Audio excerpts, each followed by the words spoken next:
My name is Alyssa Fredin. I'm the Director of Financial Aid here at Michigan Tech. I've been in the Financial Aid office for over 8 years now, and I'm a local to the UP and the Keweenaw. I have not heard of Empower Up before this. However, I wish I have. I think it's a phenomenal resource to have for the local area, and the support that it can provide, and the information that students can get from the website and all of the videos you've already created. So financial aid across the board is an important resource in accessing a secondary education. It's really your main tool to make it feasible and understand that this is something that you could actually pursue. I think for the local area, it's the knowledge and understanding of like what that gains you. And so doing it early is really important so that you get your financial aid packages early and can really look and evaluate the aid that you're getting. But it also gives you access for scholarships as well. There are scholarships even in the local area, like the Keweenaw Community Foundation. There's scholarships here at Michigan Tech, and I'm assuming other institutions as well, that require some sort of financial need, or at least filing the FAFSA to see if your eligibility is there. And so by doing that, you can see a bigger picture. You're going to be marketed those scholarships, and again, like being able to gain more financial aid, more resources to attend, a university. I think in the past, there was a lot of FAFSA nights that we used to do and go to schools. The pandemic kind of halted that a little bit. And so I know, especially with all of the big changes that are coming to the FAFSA and the Student Aid Index instead of EFC, and like all of these different terms they're going to start hearing and different type of FAFSA to file, I think it's really going to be important to utilize these resources on Empower Up to be able to successfully complete that and know what the end result will be for your financial aid. I think some students are surprised, like going in for myself, when I filed the FAFSA, I'm like, well, I don't even know how much I'm able to pay.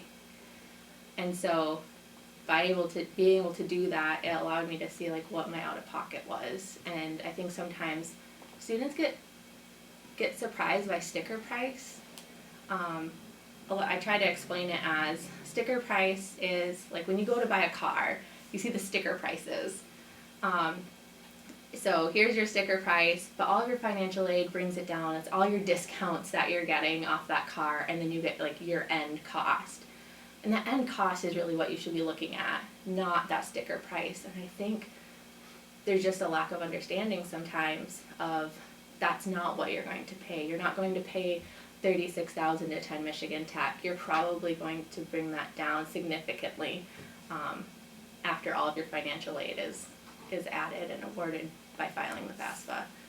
So I think it's education. I think there's a lack of understanding, and I think finding the resources to help. Financial aid is literally the tool. So you apply to colleges. First you're a high school, probably junior at this point. So you're a junior and you're deciding where you want to go, and you're finally a senior and you start applying to colleges. And I know at first, even though I attended Michigan Tech, I'm like, I am getting out of here. And I think that's the same, a lot of mentality, a lot of the students around here, like I'm going to finally leave the UP. And so you might be looking at out of state, you might be looking down in the Lower Peninsula, wherever you're looking. There's a few things you can do across the board, no matter what institution you're going to. Maybe it's a community college, trade school, all of that is applicable. You're going to look for the scholarships that are available at that institution. I'm a big spreadsheet fan, so putting them in a spreadsheet, what's required, and then the deadlines, and sort them and never miss a deadline. Filing the FAFSA when it comes available, and listing every school that you are interested in attending, even if you think it's out of reach.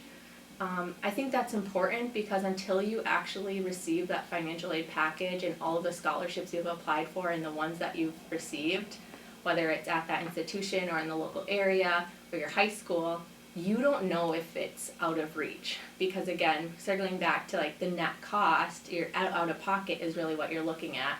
And so don't discount. Maybe an out-of-state school after their financial aid actually becomes closer to that in-state school. So making sure you do this process for every school that you are looking at attending, because they're all going to have a very similar process. Maybe different scholarships, different timeline, but it's going to be something that you can then compare side by side of what you are going to actually pay to go to that institution, and find which one aligns with what you want to do in your career, with also what financially you and your family can really take on. So someone that has dropped out, I would say I would ask have they gotten their GED? Go through that process, because once you do that, you're then eligible to apply to any university. Helping them, we do have a timeline on our website, a printout, and kind of go over. Applications open usually for most institutions in the summer, early fall, and so start applying then. If it's later, it's okay. There's a lot of places don't have a deadline to apply. There are some that have priority deadlines for application submissions to be accepted. But sitting down and listing, where do you want to go? Let's look at what that timeline looks like for that institution, because like I said, it can be, in general, usually starts in September and goes all the way through May with decision day. So it is a full school year of process. But let's sit down and look at each institution. What is the timeline? I would recommend actually calling their admissions office, their financial aid office, and really saying, this is what I'd like to do. How can I get there?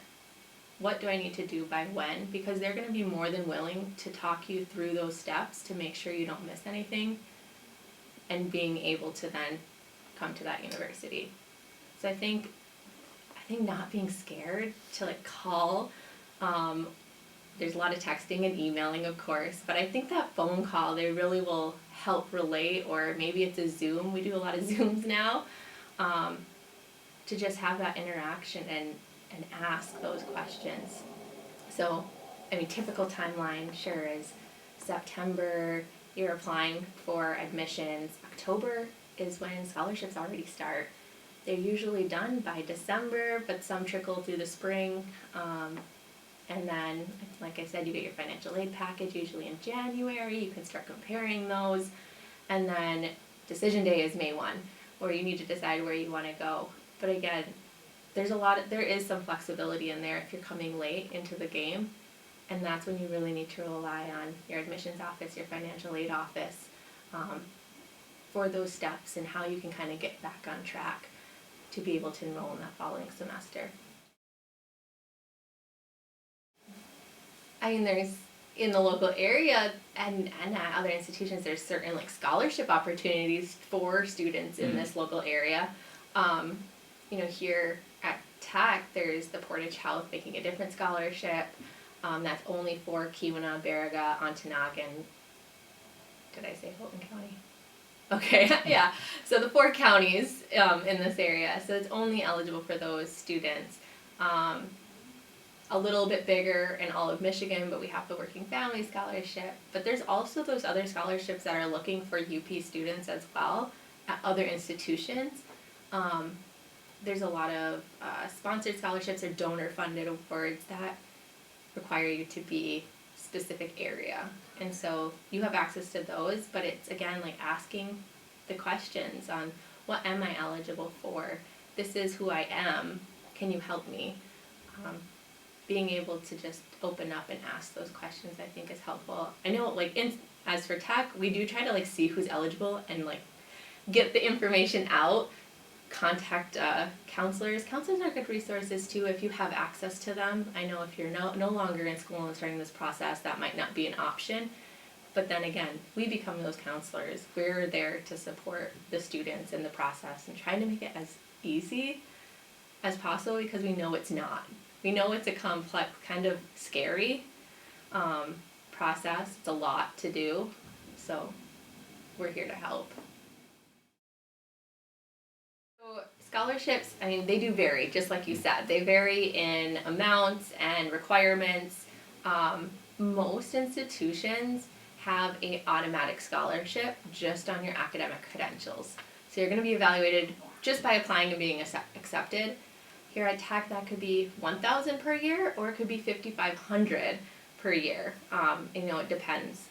There's also scholarships that require application, so competitive scholarships. That can be all the way up to the full cost of attendance. So your room and board and tuition and all of that covered. But it could be smaller, like you're involved in FIRST Robotics, and that's $4,000 per year. And that's going to also vary per school, what they're offering and what types of scholarships, or even involved in summer youth. I know a lot of students around this area partake in the summer youth programs. There's a scholarship just for being involved in doing those programs. You then have exclusive access to apply for that scholarship. And so that can be $1,000 to $4,000. So they do vary. What's important to note is when you receive those scholarships, though, is it renewable, or is it just a one-year award? And why that's important is because if you're trying to prepare for your 4-5 years that you're going to be pursuing an education, you want to know exactly what you have per year, not just the first year. So most of our scholarships are renewable. There's a very few.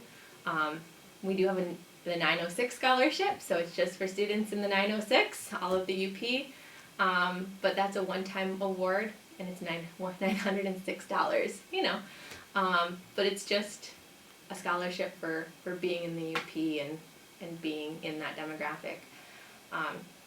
But majority of the scholarships we try to make renewable, because we do know that is how a student's going to be able to stay and continue pursuing their education. So those are important questions to definitely ask. Not even just at the institution, though. There's state also scholarships. There's federal grants. Again, only federal grants are accessed by filing your free application for federal student aid or the FAFSA. But the state aid, a new scholarship for those that are graduating for fall, or this 2023, for fall 2023 incoming first years, it's up to $5,500 alone from the state of Michigan that you have access to. Again, like requiring to file the FAFSA. That's renewable in a sense, but has like certain requirements to maintain.